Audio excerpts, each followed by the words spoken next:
Merci Madame Hamzaoui. Alors je commencerai par remercier le comité d'organisation de m'avoir invité aujourd'hui avec le laboratoire Von Geringelheim.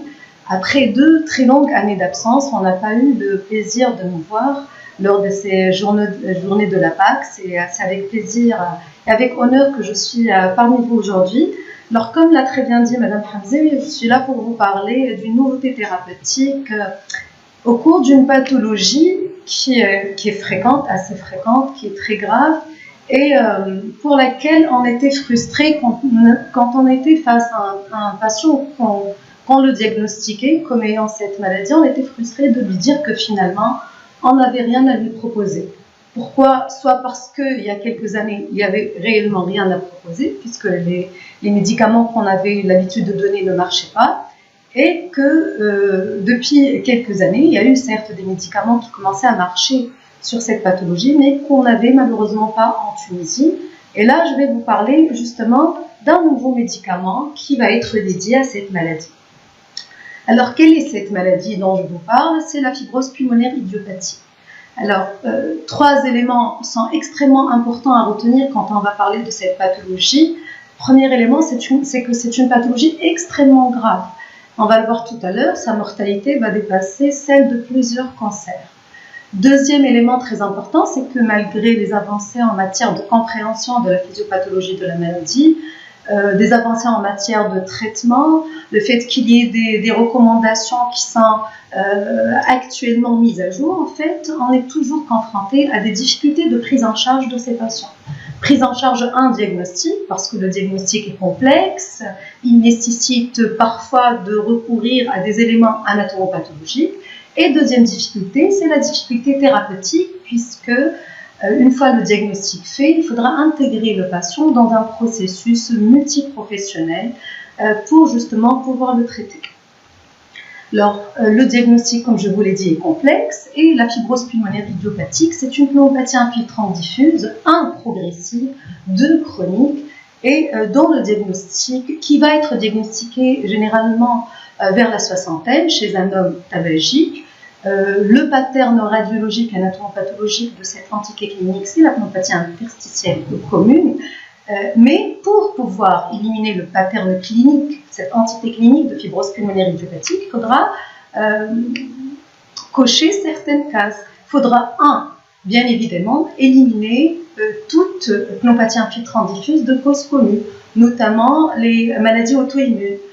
Une fois ça fait, il faudra rechercher un pattern radiologique typique de cette pneumopathie interstitielle commune. Par défaut, si on n'arrive pas à le faire, il faudra réunir et des éléments radiologiques, mais également des éléments anatomopathologiques pour pouvoir enfin retenir ce diagnostic. Tout ceci devrait se faire autour d'une discussion multidisciplinaire. Alors, la pneumopathie infiltrante diffuse de type fibrose pulmonaire idiopathique fait partie du groupe des pneumopathies infiltrantes idiopathiques qui sont à différencier d'emblée des pneumopathies infiltrantes diffuses de cause connue, notamment dans un contexte d'auto-immunité. C'est la première règle. Alors, cette fibrose pulmonaire idiopathique fait partie du groupe des pneumopathies infiltrantes idiopathiques majeures ou fréquentes dans la catégorie des pneumopathies infiltrantes diffuses chroniques fibrosantes avec la pneumopathie interstitielle non spécifique ou la PINS. Donc ça, c'est pour la classification et le contexte. Alors, comme je vous l'ai dit tout à l'heure, c'est une maladie qui est fréquente, c'est la principale étiologie des pneumopathies infiltrantes idiopathiques, ça en termes de prévalence. En termes d'incidence, donc les nouveaux cas tous les ans, là également, elle est en chef de file, c'est la première pneumopathie infiltrante idiopathique qui est responsable de plus de cas apparus par an. Alors, comme je vous l'ai dit tout à l'heure, elle est fréquente et d'ailleurs, quand on voit sur les années à venir aux États-Unis, sa prévalence va encore augmenter, encore et encore, de façon importante. 2, elle est grave puisque sa mortalité, comme je vous l'ai dit tout à l'heure, va dépasser celle de plusieurs cancers et sa survie moyenne est de l'ordre de 2,5 à 3,5 années pour dire la gravité de la maladie. Alors, c'est une maladie qui va être progressive. Sa progression va être 1 variable, 2 imprévisible. Et donc, on a pu différencier, si j'ose dire, 3 profils évolutifs de la fibrose pulmonaire idiopathique. Un, les gens qui vont avoir une détérioration rapide, qui vont mourir pratiquement dans l'année qui va suivre le diagnostic. 2, c'est les gens qui vont avoir une détérioration plus lente. Et 3, c'est les gens qui vont avoir une détérioration modérée. Au début, ils vont évoluer de façon lente, mais cette évolution va être entrecoupée par la survenue d'une complication inouïe dans l'évolution de cette maladie, qui est l'exacerbation aiguë de fibrose. Alors ça, c'était le profil évolutif de la maladie. Là, je ne vais pas vous parler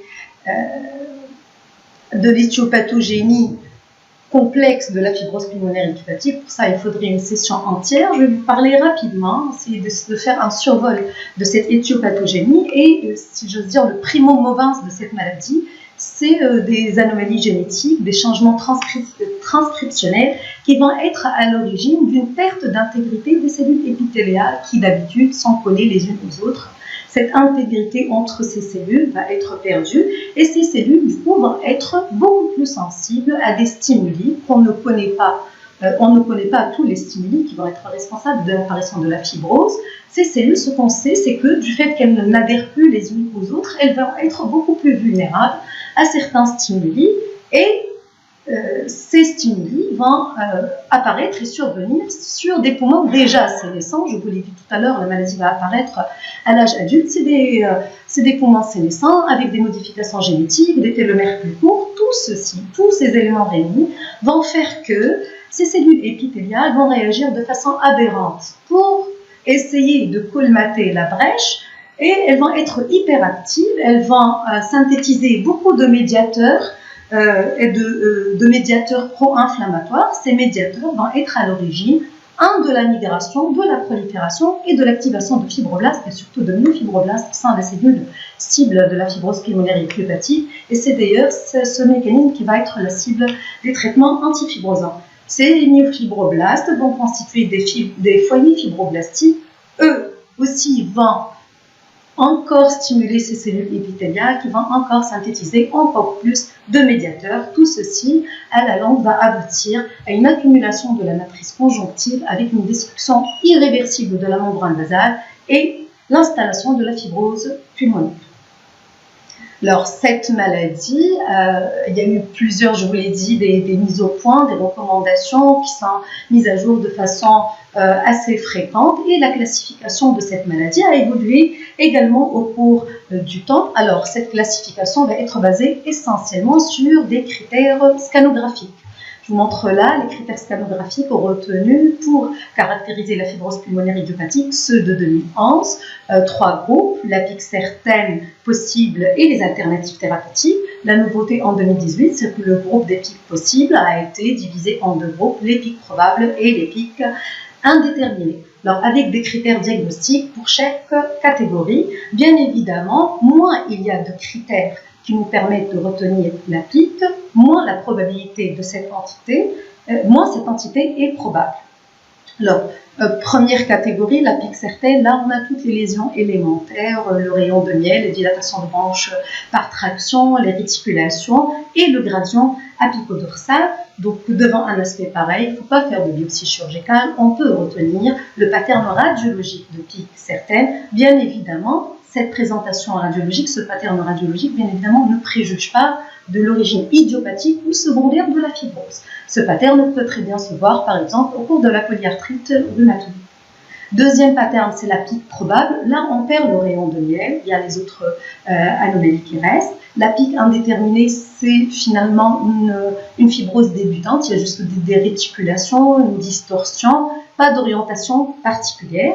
Et enfin, le dernier groupe, c'est quand il y a des incompatibilités avec le diagnostic de pneumopathie interstitielle commune, quand il y a des épaississements des septa, beaucoup de verdépolie, des nodules, des adénopathies, un aspect en mosaïque.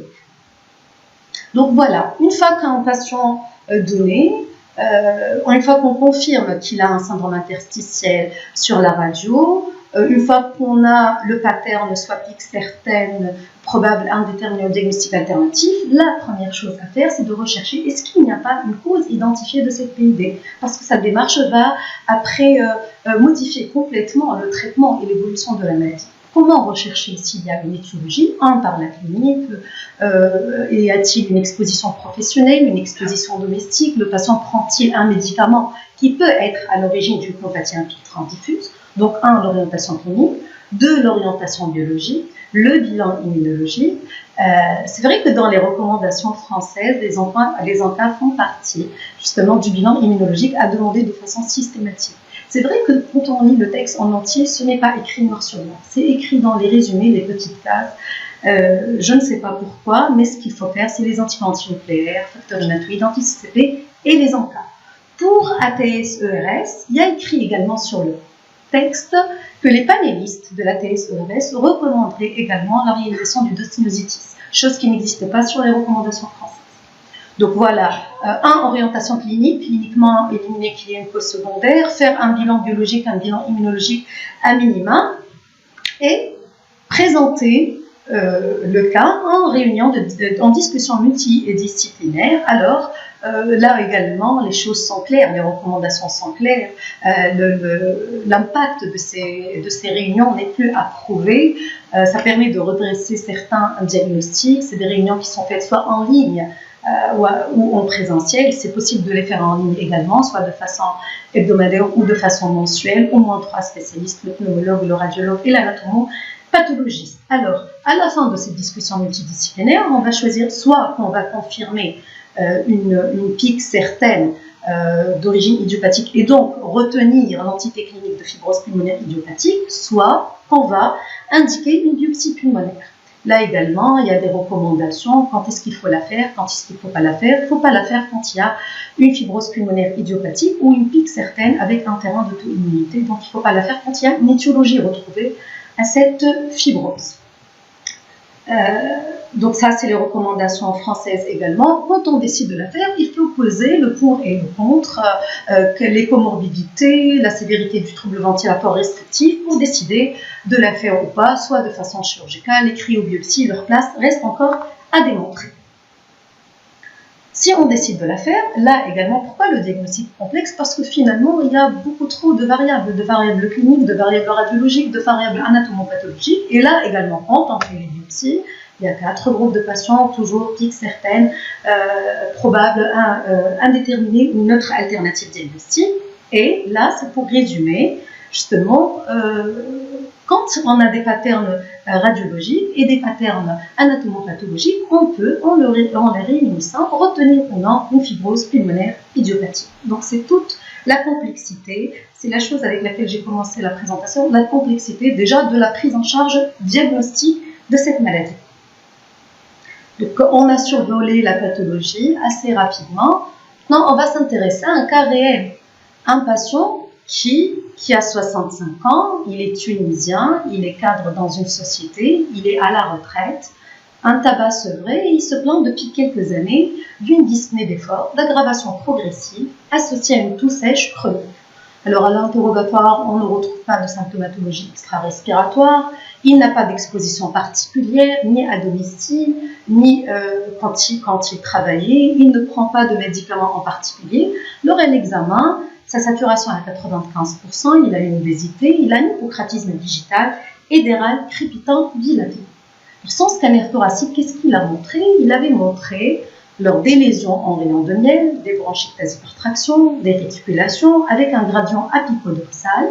Et là, je vous rappelle qu'on a les 4 éléments qui vont nous permettre de retenir une pique certaine au scanner.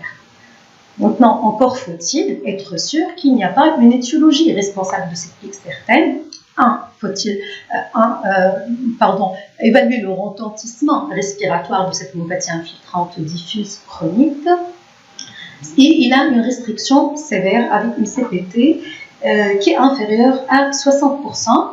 Et pour rechercher l'étiologie, on avait fait un bilan immunologique. Les anticorps antinucléaires étaient positifs à 1 sur 100, il n'y avait pas de cible particulière et ce n'était pas spécifique d'aucune pathologie. Le reste du bilan immunologique était négatif.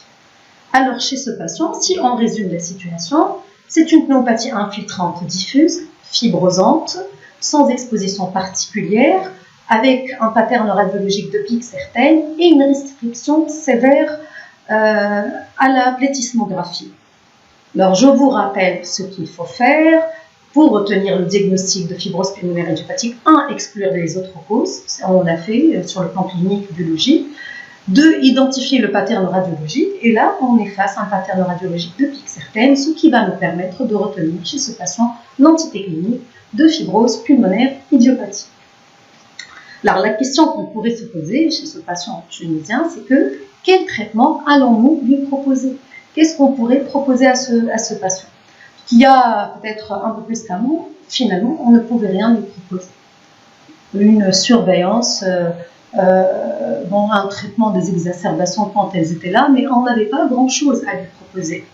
Alors, il faut dire que le traitement de la fibrose pulmonaire idiopathique est passé par différentes aires, comme les aires géologiques par lesquelles la Terre est en train de passer actuellement. Il y a eu une ère avant 2011 et l'ère après 2011 et surtout l'ère après 2014 où il y a eu l'approval de la FDA pour le traitement antifibrosant. Donc il y a eu ces aires. Alors ces aires sont apparues grâce à 3 essais cliniques phares qui sont l'essai clinique Panther, Ascend et les essais cliniques Impulses. L'essai clinique Panther est fameux par son échec, puisque cet essai Panther, je vous rappelle, il avait inclus 3 bras, des gens qui prenaient des corticoïdes avec des immunosuppresseurs, des gens qui prenaient de la trithérapie, qui était très à la mode à l'époque, donc immunosuppresseurs, corticoïdes et N-acétylcystéine, et des gens qui prenaient uniquement N-acétylcystéine avec placebo des autres médicaments. Et malheureusement, cet essai a dû être interrompu de façon précoce, puisqu'il y avait une surmortalité dans le bras trithérapie. Donc les gens qui prenaient et les corticoïdes et les immunosuppresseurs et N-acétylcystéine mouraient beaucoup plus par rapport aux gens qui prenaient de la N-acétylcystéine seule. Donc l'essai a été interrompu, il a été poursuivi uniquement pour le bras des gens qui recevaient uniquement N-acétylcystéine. Et là également, une fois l'essai terminé, il n'y a pas eu de bénéfice démontré par rapport à la prise de la N-acétylcystéine sur le déclin de la fonction respiratoire, qui est la principale cible thérapeutique quand on traite un patient ayant une fibrose pulmonaire idiopathique. Donc ça, c'est le premier essai. Suite à cet essai, il n'est plus actuellement recommandé de mettre les patients avec une fibrose pulmonaire idiopathique sous corticoïdes ou sous traitement immunosuppresseur. Deuxième essai, c'est l'essai Ascend. C'est l'essai qui avait démontré l'efficacité de la perfimidone dans le ralentissement du déclin de la capacité vitale forcée chez les patients atteints d'une fibrose pulmonaire idiopathique. Et on arrive justement au nintedanib, qui est le seul antifibrosant qu'on a en Tunisie. Qu'est-ce que le nintedanib? Le nintedanib, c'est un inhibiteur intracellulaire de la tyrosine kinase qui va cibler de façon préférentielle les récepteurs des facteurs de croissance des fibroblastes qui sont les cellules clés dans la genèse de la fibrose pulmonaire idiopathique. Comment ils vont faire? Ils vont se lier sur les sites actifs de l'ATP et ainsi ils vont bloquer la signalisation intracellulaire qui va jouer un rôle fondamental dans le recrutement de ces fibroblastes et donc qui va être à l'origine d'une destruction de la membrane basale. Quels sont les premiers essais qui avaient testé le nintedanib?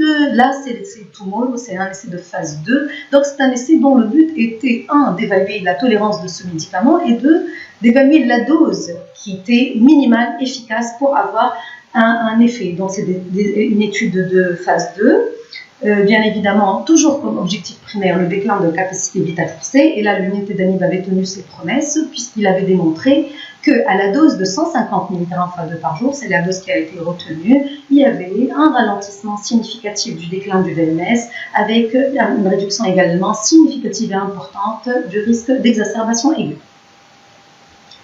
Les conclusions des auteurs, c'était que le nintedanib à 150 mg x 2 réduisait le déclin du VMS, réduisait le taux d'exacerbation avec un profil de tolérance tout à fait acceptable, ce qui a permis la poursuite des essais cliniques de phase 3 et donc les essais Impulses qui ont été publiés en 2014, toujours des patients ayant une fibrose pulmonaire idiopathique avec une restriction pas très sévère, une capacité vitale au-delà de 50%. Et comme critère principal, toujours le ralentissement du déclin de la capacité vitale forcée. Et là également, les essais Impulses 1 et 2 avaient démontré que le nintedanib réduisait de façon significative le déclin de la capacité vitale forcée. Quand on en avait analysé les deux essais Impulse 1 et Impulse 2, une analyse groupée. Ces résultats ont été confirmés. L'unité ralentissait de façon significative le déclin de la capacité vitale forcée avec une pertinence clinique puisque le ralentissement de la CVF était supérieur à 100 ml par an. Qu'en est-il des critères de jugement secondaire? Alors, pour la réduction des exacerbations et l'amélioration de la qualité de vie, la différence significative n'a été vue qu'avec l'essai Impulse 2. Pour l'analyse groupée, là également des deux essais, réduction significative du taux d'exacerbation, réduction non significative de la mortalité des patients ayant une fibrose pulmonaire idiopathique recevant du nintédanib. Les conclusions là également, l'unité avait démontré qu'il avait un effet bénéfique sur le déclin de la capacité vitale forcée, sur le risque d'exacerbation, pas beaucoup sur la qualité de vie. Alors là, toujours dans les essais Impulse, il y a eu l'essai Impulse 1. C'est quoi l'essai Impulse 1? C'est que c'est les patients qui avaient terminé l'essai Impulse, qu'ils aient été initialement sous placebo ou qu'ils aient reçu initialement du nintédanib, on avait continué le traitement. Donc il y avait des gens chez qui on avait initié du nintédanib avec l'Impulse 1 et des gens qui avaient continué le nintédanib. Alors, le but, c'était de quoi? C'était de voir si cet effet bénéfique se prolongeait dans le temps. Parce que l'effet Impulse 1 et 2, l'essai Impulse 1 et 2, c'était des essais de 1 an. En poursuivant la prise du nintédanib, on voulait s'assurer que cet effet allait se prolonger dans le temps. Parce que si on allait traiter un patient qui a une fibrose idiopathique, on n'allait pas le faire pendant 1 an uniquement, on allait le faire pendant plusieurs années. Alors, quelles sont les conclusions? L'effet significatif, bénéfique sur la capacité vitale forcée se prolongeait au-delà de 1 an jusqu'à 3 ans. Et cet effet, soit pour les patients continuaient leur traitement ou qu'ils étaient initiés sous nintédanib.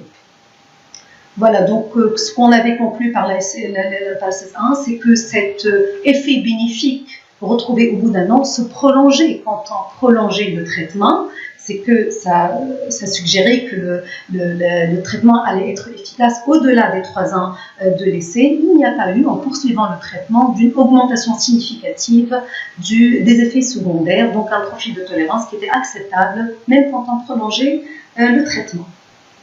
Là, ce qu'on avait fait, c'est qu'on avait ressemblé tous les patients qui avaient reçu du nintédanib, soit en phase 2, soit en phase 3, donc, et l'essai TOMOR, mais également tous les essais Impulse, et là également, toujours efficace sur le déclin de la capacité vitale forcée, sur les exacerbations de façon significative, sur la mortalité, mais pas de façon significative, et amélioration significative de la qualité de vie, selon le questionnaire de Saint-Georges.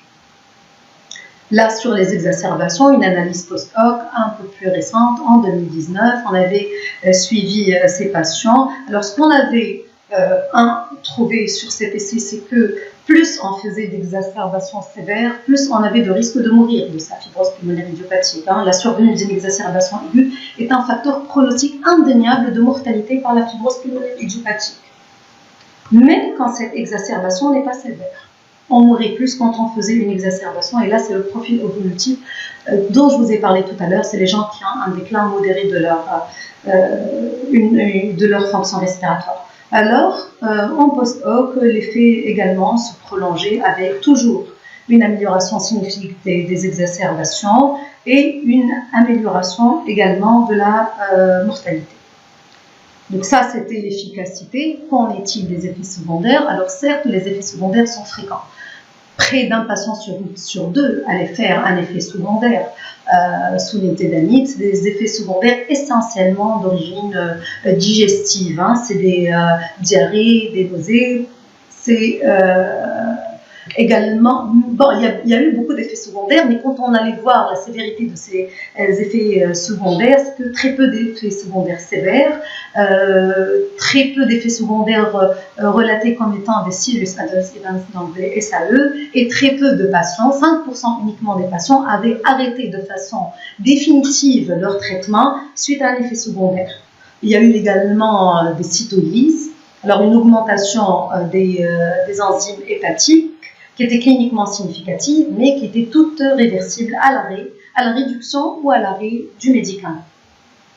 Donc, suite à toute cette evidence-based medicine, tous ces essais cliniques randomisés, le Nintedanib fait actuellement partie de l'arsenal thérapeutique de la fibrose pulmonaire idiopathique. Il est indiqué dans les recommandations françaises. Il est également indiqué dans les recommandations de l'ATS et de l'EAS.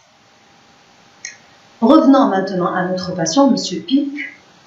Alors, il a sa PID, sa fibrose pulmonaire idiopathique, avec une restriction sévère. Et, bien évidemment, c'est une indication à un traitement anti-fibrosant. L'indication y est, sa capacité vitale forcée est supérieure à 50%, sa DSO est supérieure à 30%, et donc c'est une excellente alternative à indication à l'antifibrosant. C'est ce qui va lui permettre de ralentir le déclin de sa capacité vitale forcée. Le seul antifibrosant, comme je vous l'ai dit tout à l'heure, disponible en Tunisie, c'est l'Ofev, donc l'unité d'Annie. Alors, c'est des boîtes de 60, c'est des capsules molles, c'est des dosages à 150 mg et à 100 mg. L'AMM a été obtenu en Tunisie le 29 avril pour la forme 150 mg, le 10 juin pour le 100 mg. L'AMM, c'est le traitement, bien évidemment, de la fibrose pulmonaire idiopathique, mais également les PID fibrosantes chroniques progressives et la PID associée à la sclérodermie. Comment se fait actuellement, ce qui est pratique maintenant, comment on va faire une demande d'OFEV? Alors, importance de passer les dossiers en réunion une discussion multidisciplinaire, parce que parfois, on va redresser certains diagnostics, on va faire indiquer certains examens, peut-être une biopsie chirurgicale. Alors, la demande, c'est une demande qui se fait à la CNAM, c'est une demande de médicaments spécifiques, AP1, associée à un rapport médical, à un scanner récent, idéalement avec le CD, les explorations fonctionnelles respiratoires récentes et un bilan immunologique. Alors, l'avis d'un rhumatologue ou d'un interniste n'est bien évidemment pas nécessaire. La positivité du bilan immunologique, comme chez ce patient avec un taux faible à 1 sur 100 et sans aucun signe de taux immunité, bien évidemment, ce n'est pas une contre-indication pour donner de l'OFEV. Alors, une fois la demande déposée, le patient va avoir un refus par la CNAM. Et là, il faut faire recours auprès du ministère des Affaires sociales, déposer le même dossier, exactement le même dossier pour les affaires sociales. Alors, à la date du 17 mars 2022, 62 boîtes ont été dispensées, savoir une boîte, c'est un mois de traitement. 10 accords ont été obtenus par la CNAM, dont 50% quand même suite à une décision de justice. Oui, alors, voilà, en conclusion, j'espère vous avoir démontré à quel point la fibrose pulmonaire idiopathique était une pathologie grave. C'est une pathologie progressive. Le diagnostic est délicat et doit être fait de façon pluridisciplinaire. Alors, il y a eu des avancées en matière de physiopathologie, parce qu'on pensait il y a très longtemps que la fibrose pulmonaire idiopathique était une maladie inflammatoire, comme serait l'asthme et la dépression. En fait, c'était fou. Et c'est pour ça que les corticoïdes et les immunosuppresseurs ne marchaient pas. C'est une maladie fibrosante, il y a de la fibrose. Et ça explique le fait qu'il n'y ait plus de place pour les corticoïdes et les immunosuppresseurs. Les antifibrosants, au jour d'aujourd'hui, sont les seuls traitements efficaces.